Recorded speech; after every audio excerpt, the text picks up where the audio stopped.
In the midst of all this chaos, it's essential to remember the importance of being present. Being present means fully engaging in the present moment without distractions or preoccupations. It's about being mindful of our surroundings, our thoughts, and our feelings. While it may seem like a small thing, being present can have a significant impact on your health and well-being. Sounds so simple, right? Well, once you begin practicing and having the tools to get you through your spiraling thoughts, it really is simple. Welcome to the Life is a Healing Journey podcast by yours truly, Anuschka, with a C. This podcast explores how you can create a true healthy lifestyle and live your life to the fullest in the face of any circumstance by healing and balancing your mind, body, spirit. If you are someone that's been dealing with disharmony in any area of your life and you are committed to seeking harmony, this podcast is for you. Let's start healing.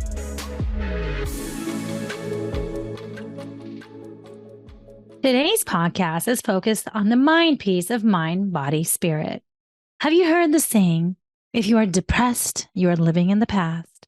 If you are anxious, you are living in the future. If you are at peace, you are living in the present. Well, it's true. When you are living in the now, not thinking about past experiences or future events, being fully present to the beauty around you, you will experience silence internally and be at peace. The difference between us humans and other mammals is that we continue to think about past and future events. We have intellect and logic, whereas animals are incapable of reasoning and are more so motivated by their instincts. So you and I will get sucked into a past event and feel all the feels as if it's happening right now. The human conscious mind has a limited processing capacity compared to our subconscious mind. It averages 40 bits of info per second, whereas our subconscious mind has an expanded processing capacity and can process thousands of events at a time, averaging 40 million bits of info per second versus just 40 bits of info. That's a huge, significant difference. The subconscious mind is timeless and thinks literally, although storing past experiences and beliefs. The processing is always in the present time, unlike our conscious mind, where experts estimate that the mind thinks between 60,000 to 80,000 thoughts a day, which is an average of 2,500 to 33 thoughts per hour. And on average, people live on autopilot from their subconscious mind, 95 to 99% determined by some experts, leaving only 5% from the conscious mind, if that, until you create more awareness. The more conscious you are, the more you are in control of your thoughts. It is very difficult for those that have been on autopilot for most of their lives to meditate, for instance. Quieting that mind seems impossible. I remember when I first learned about quieting the mind at a 3-day seminar in 2015, I thought there is absolutely no way that that would be possible. My mind was always racing with what felt like hundreds of thoughts at a time, which is probably accurate. And then it happened. Silence. The last day in the afternoon, towards the end, I experienced no chatter. I couldn't believe it. I was in control and I was able to keep my mind quiet. Shortly after the seminar, I started meditating, which seemed impossible before the seminar. And honestly, I never wanted to attempt it. And it was still difficult at the beginning and for the first couple of months or so. I made myself sit with the uncomfortable and continue to follow all kinds of guided meditation, thanking my thoughts for coming, of course, then putting them into a golden bucket. And then one day I finally was able to get into that meditative state. Silence. It's when the brain goes into theta waves, a state between wakefulness and sleep, and relates to the subconscious mind.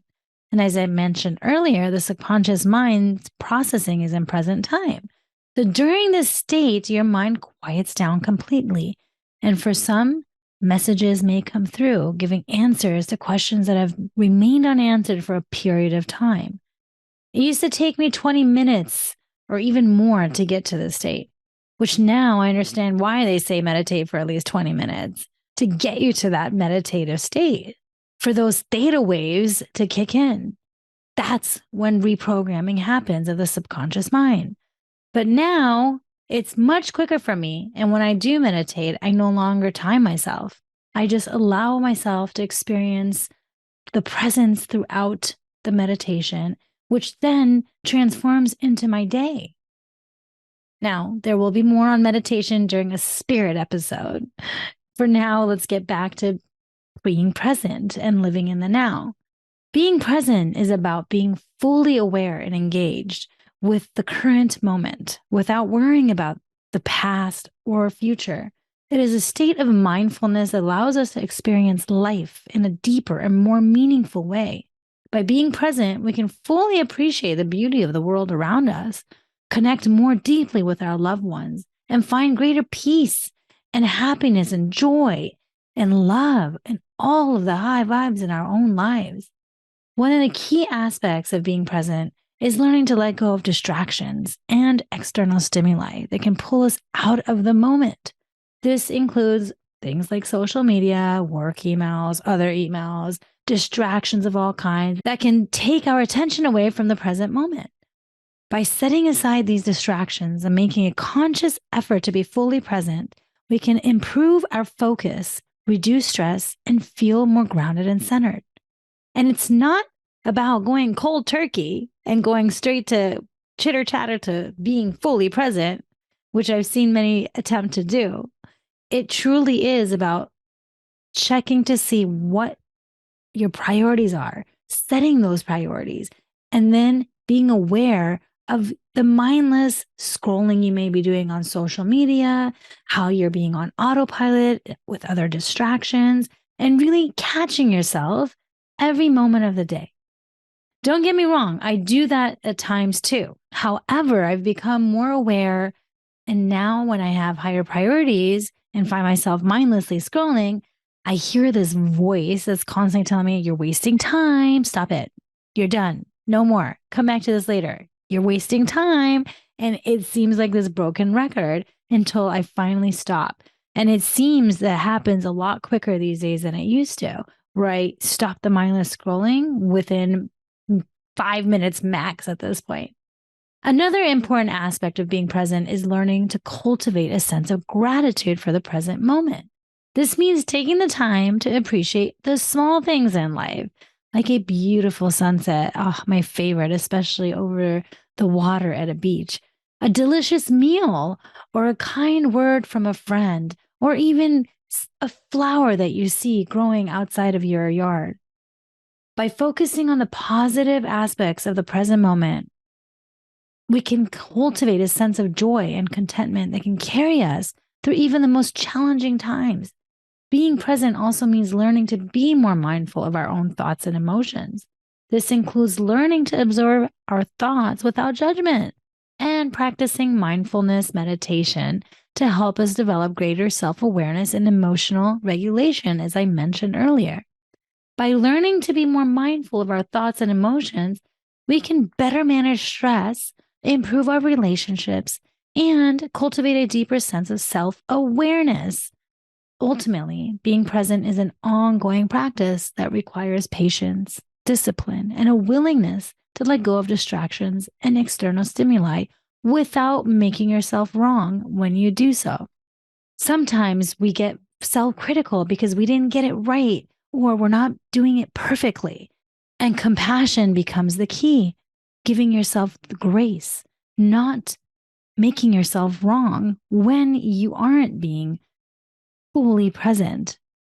At the end, we're all human and we have past and future experiences and events, and we will go there at times, and that's okay. It's a matter of creating that awareness and catching yourself more and more every day.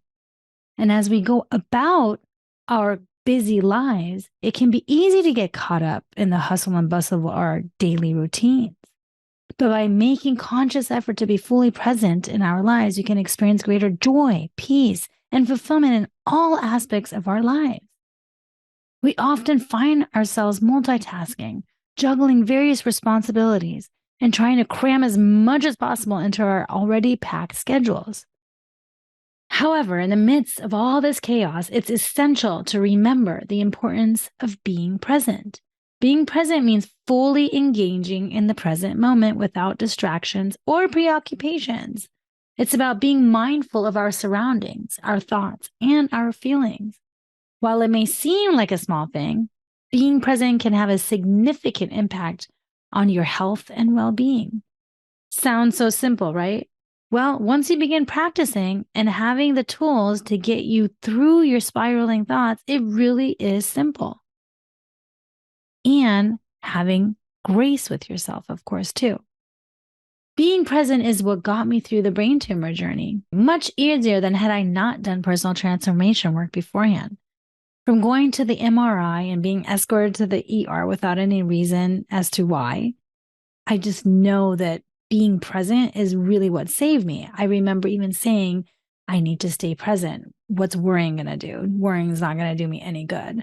So I kept in that present moment and just allowed myself to wait until the doctor called me to show the scan. And throughout my entire time in the ICU, pre and post surgery, I stayed present. Well, most of it, other than a couple of times at the hospital, really.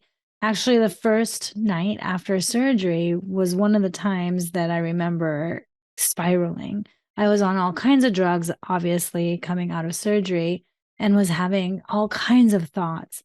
When the night ICU nurse was changing out my head bandage, he mentioned I had 4 titanium plates on my skull. Well, I did not know this was going to be the case. I was completely clueless about anything to do with brain surgery. And honestly, only recently looked up what titanium plates in the skull even look like. After he left, I couldn't fall asleep right away. Probably the drugs, the steroids, who knows? And I remember having all this spiraling chatter in this bad neighborhood between my ears. The seminars I attended back in 2015, 2016 would refer to the negative thoughts that we have as the bad neighborhood between your ears. And this just stuck with me. Now, mine is a good neighborhood, and even I'd like to think of it as a magical one. I started thinking, I'm disabled now. Those were the thoughts I was having, that I must be disabled now. I'm abnormal with these titanium plates. I'm going to be judged and laughed at and blah, blah, blah, blah, blah. I don't even know what thoughts were coming up. It was pretty scary from what I remember. No wonder they say bad neighborhood, because they seemed like very scary thoughts at the time. And then thankfully, I somehow realized I was spiraling, and I caught myself and I immediately stopped. And I switched it to, nope, I got this. Everything's fine. I just need to sleep. I started breathing, taking deep breaths. And now I look back and think of it as like, oh, wow, no, I'm a bionic woman, baby. That's it. I'm bionic. And why not? Like all the technology these days is making a huge difference for a lot of us. Some of it is a bit scary, and I'm not going to get into all that, but some is amazing. And it's what allowed me to have this healthy lifestyle at this point now, right? Now, back to the hospital. I went back to being present after having this realization that I'm spiraling. And then I was moved out of ICU into another room to continue healing. And I remember a random doctor. It was just one of the doctors that would walk the floors, checking on all the patients, stopped by to check on me. He started talking about all the possibilities, including the worst case scenarios of chemo and radiation, without even knowing what my diagnosis was. And I remember I started crying, and initially not sure if this was because I was angry or scared. Now looking back though, I feel like it must have been both, because I was so focused on healing and being present that this is the last thing I wanted to hear. I did not want to think about the worst case scenario. Why the hell would anyone want to hear that? Why would anyone want to even share that information at the time of healing? Yes, eventually that was the case. But when in the hospital and I'm unable to even walk around, this is not something a patient wants to hear. Thankfully, I was able to move past that quickly. I cried out whatever was there, and he didn't come back again. So it was again back to being present and having some magical dreams and visions about future and about myself and about who I am going to be and really about this rebirth that I was having. So I continued staying present again, and I was discharged from the hospital and had to wait 6 weeks for the pathology report. And still, I stayed present, constantly envisioning the best outcome. And even though that wasn't the case, that was still what I was envisioning. And I continued to receive messages from friends and loved ones constantly during those 6 weeks, asking me if I've received the report on a daily basis. Now, of course, it was really sweet showing their love. But on the other hand, there was a lot of concern and constantly asked me, why is it taking so long? This isn't a good sign and whatnot, which a bit of advice for anyone out there, please don't do that to anyone. I guide my clients to create a love bubble and really to allow only those with love to be around them and surround them, having loving thoughts, not thoughts of worry and concern. So please, I ask of you, do not share your concern with anyone in your life that's dealing with something tough. You're actually doing them more harm, and mindset is essential during such a delicate time. Being present is what allowed me to minimize my stress, have tons of gratitude, especially around being alive. And I was able to get through the 1.5 years better than most, I believe. It's also what's allowing me to get through this fertility journey. Of course, I still have all the emotions, but I do not get sucked into the emotions for long periods of time. It's to the point that even Ashkan sometimes thinks I'm suppressing my emotions, when in fact, that's not what I'm doing at all. I actually allow myself to feel the feelings, and I'm reprogramming my subconscious mind through Psyche, releasing these emotions during that protocol and getting to a place of peace and non-attachment consistently. This is what allows me to stay present and not get distracted by all the past events or concern for future. Here are just a few reasons why being present is so important for our health and what you can actually take on in terms of your own life. It reduces stress. When we're constantly multitasking and we're worrying about the future, our bodies are in a constant state of stress. This can lead to a whole host of health problems, including high blood pressure, heart disease, anxiety, and so much more. By being present in the moment, we can reduce our stress levels and improve our overall well-being. When we're in stress mode, the immune system shuts down. There will be more on this on a body episode. Also, it improves our relationships. When we're constantly distracted or preoccupied, we're not fully engaged in our relationships with others. We all see it these days. People out at dinner, everyone on their own phone. What's the point of even being out to dinner together, right? Might as well just go out to eat on your own. It's creating that relationship with one another where you are with each other, quality time, putting those phones face down. Otherwise, this can lead to misunderstandings, miscommunications, disconnection from one another. There's no quality time there. By being present and fully engaged, we can improve our relationships and deepen our connections with others. Really get curious about one another's lives. Another benefit, it enhances our creativity. When we're fully present in the moment, we are more likely to tap into our creative abilities. This is because we're not distracted by outside influences or worrying about the future. By being present, we can tap into our inner creativity and come up with new and innovative ideas. And another one, it improves our overall well-being. Being present can have a positive impact on our physical and mental health. By reducing stress, improving our relationships, and enhancing our creativity, we can improve our overall well-being and lead to happier, healthier, joyous lives full of love. Being present is an essential part of maintaining good health. So the next time you find yourself getting caught up in the hustle and bustle of daily life or spiraling on past or future events, take a deep breath and remind yourself to be present. Your mind, body, spirit will thank you for it, and your mindset will be much better off. And now for the practice area to integrate into your life. Wear a bracelet you normally don't wear, or change the bracelet from one wrist to the other, or a rubber band even, or you can even switch your watch from one wrist to the other. Maybe wear a ring you never wear or switch it to another finger in order for you to get present every time you look at it, because it's something new and it will catch your attention. It takes 21 days to create a new habit. I prefer to say 30. And when you continue to practice anything for that long, it becomes second nature. Subscribe to not miss next week's episode focused on the body. Thank you for listening to Life is a Healing Journey podcast.